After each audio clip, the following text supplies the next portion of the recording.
Hi எல்லாருக்கும் வணக்கம். இன்றைக்கி யோகா ஷாப்பிங் ப்ளாகில் நீங்கள் பார்க்க போகிறது சுண்டக்காய் வத்த குழம்பு பார்க்க போகிறீங்க.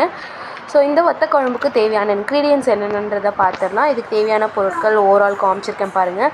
ஸோ இதில் சுண்டக்காய் வத்தல் எடுத்திருக்கோம், கூட இதுக்கு சின்ன வெங்காயம் எடுத்திருக்கேன், தக்காளியை அரைச்சி விழுதாக எடுத்திருக்கேன், அது கூட பச்சை கருவேப்பிலை, பூண்டு நசுக்கி எடுத்திருக்கேன்.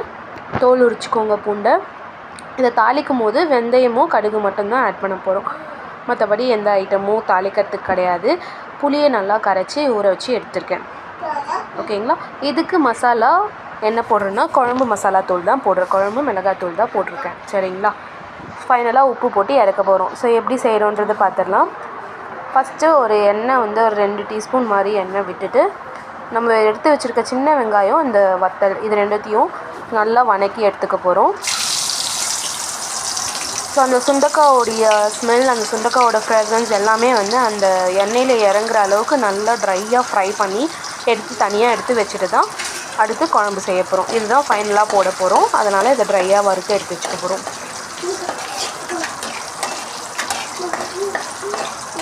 ஸோ இது நல்லா வறுத்து எடுத்து வைக்கும் போது நம்மளுக்கு அந்த ஃப்ளேவர் ஸ்டார்டிங்லேருந்தே இருக்கும். அந்த எண்ணெயிலே நம்ம குழம்பு பண்ணும்போது இன்னும் ஈஸியாக இருக்கும். ஸோ சைடில் நம்ம இன்னொரு மசாலா பண்ணிக்க போகிறோம். இந்த மசாலா வச்சு தான் நம்ம இந்த வத்த குழம்புக்கான டேஸ்ட்டே கொண்டு வர போகிறோம். ஸோ அதில் என்னென்ன கொடுத்துருக்கோன்றதை பார்த்துருக்கீங்க இல்லையா. ஸோ இது எல்லாமே ட்ரையாக ரோஸ்ட் பண்ண போகிறோம். கடாயில் போட்டு காஞ்ச மிளகா, கடலப்பருப்பு, உளுத்தம்பருப்பு, தனியா, ஜீரகம், மிளகு இது எல்லாமே போட்டு ட்ரையாக ரோஸ்ட் பண்ணி மசாலா பண்ணி எடுத்து வச்சுக்க போகிறோம். ஸோ குழம்பு மிளகாத்தூள் மட்டும்தான் போடுறன்றதுனால அது ஒரு கார குழம்பு டேஸ்ட் மாதிரி தான் வரும். ஆனால் இந்த மசாலா அரைச்சி நம்ம போடும்போது தான் நமக்கு வத்த குழம்பு டேஸ்ட்டு நம்மளுக்கு கிடைக்கும். இப்போ பாருங்கள் நல்லா ட்ரையாக ரோஸ்ட் ஆகிடுச்சு. இந்த டைமில் தேங்காய் வேணும்னு நினைக்கிறவங்க தேங்காய் ஆட் பண்ணிக்கலாம். நாங்கள் தேங்காய் போடல, தேங்காய் போடாமல் வத்த குழம்பு பண்ணியிருக்கேன். ஸோ இது நல்லா ட்ரையாக ரோஸ்ட் ஆகிடுச்சு. அதை எடுத்து தனியாக பிளேட்டில் எடுத்து வச்சுக்கிட்டு நீங்கள் மிக்சியில் கொரப்பாக அரைச்சி எடுத்து வச்சுக்கலாம். இப்போது தனித்தனியாக 2 எடுத்து வச்சாச்சு. குழம்பு பண்ண போகிறோம். ஸோ அந்த சுண்டக்காய் வதக்கின எண்ணெயிலேயே பூண்டு முதல்ல போட்டு நல்லா ஃப்ரை பண்ணி எடுத்துக்கிறோம். ஸோ பூண்டு நல்லா ஃப்ரை ஆனதும் நம்மக்கிட்ட இருக்க வெந்தயம், முதலே வெந்தயம் ஏன் போடலைன்னா வெந்தயம் கருகிடக்கூடாது, அதனால் நடுவில் போடுறேன். வெந்தயம் போட்டு அந்த சின்ன வெங்காயத்தை நல்லா இடித்து ஆட் பண்ணிக்கிறோம். அதை ஆட் பண்ணிவிட்டு பச்சை கருவேப்பிலை ஆட் பண்ணி நல்லா வதக்கி எடுத்துக்கிறோம். நல்லா எண்ணெய் விட்டு அது வதங்கி வரச்ச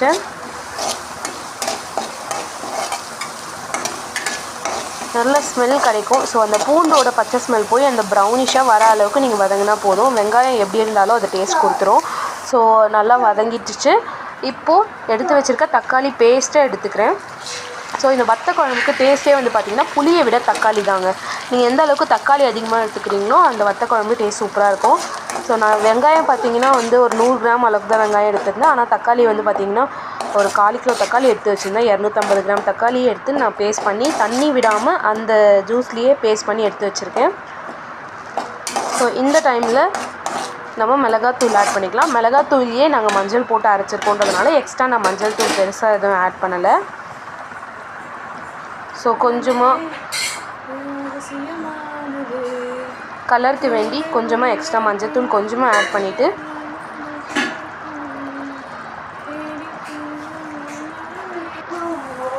இப்போ அதை நல்லா வதக்கி வரும்போது எண்ணெய் விட்டு நல்லா ஒட்டி தனித்தனியாக வருது பாருங்கள். ஸோ இந்த டைமில் நம்ம எடுத்து வச்சுருக்க மசாலாவையும் புளி தண்ணியும் ஊற்றிக்க போகிறோம்.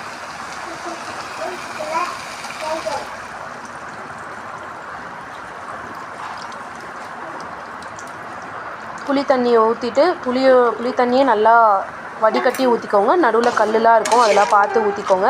இது நல்லா கலக்கி எடுத்துட்டிங்கன்னா நல்லா ஒரு கொதி வரும். இந்த இடத்துல நீங்கள் தேவையான அளவுக்கு தண்ணியும் ஆட் பண்ணிக்கலாம். ஸோ இப்போது இந்த குழம்பு மிளகாத்தூளை ஆட் பண்ணுறேன்.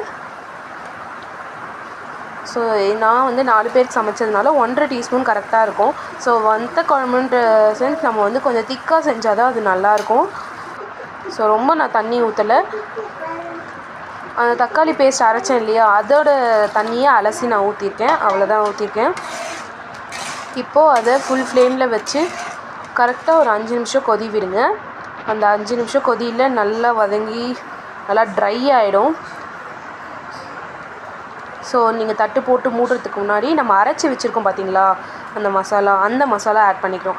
ஸோ நல்லா ட்ரையாக ரோஸ்ட் பண்ண மசாலாவை அரைச்சி இதெல்லாம் ஃபைனலாக ஆட் பண்ணி உப்பு ஆட் பண்ணியிருக்கேன். கல் உப்பு மேக்ஸிமம் சேர்த்துக்கோங்க, அது உடம்புக்கு நல்லது. சேர்த்துட்டு ஃபைனலாக திறந்து பார்க்கும்போது எனக்கு இந்த கன்சிஸ்டன்சி வந்துச்சு. கடைசியாக என்ன ஆட் பண்ணியிருக்கேன் பார்த்தீங்களா, அந்த வறுத்து வச்ச சுண்டக்காய் வத்தலையும் அண்ட் சின்ன வெங்காயத்தையும் ஆட் பண்ணி க்ளோஸ் பண்ணி உங்களுக்கு இன்னும் ட்ரை ஆகணும்னா ட்ரை ஆக விட்டுக்கலாம். எனக்கு இந்த கன்சிஸ்டன்சி போதும்னு தோணுச்சு, அதனால் இந்த கன்சிஸ்டன்சிலேயே நான் ஆஃப் பண்ணிக்கிறேன். ஸோ இது வரைக்கும் சேனலை சப்ஸ்கிரைப் பண்ணாதவங்க சப்ஸ்கிரைப் பண்ணி பாருங்கள். ஸோ வத்தக்குழம்பு பிடிக்குன்றவங்களுக்கு இதை ஷேர் பண்ணுங்கள். பார்த்ததுக்கு ரொம்ப நன்றி. ஸோ சேனலை மறக்காமல் சப்ஸ்கிரைப் பண்ணுங்கள்.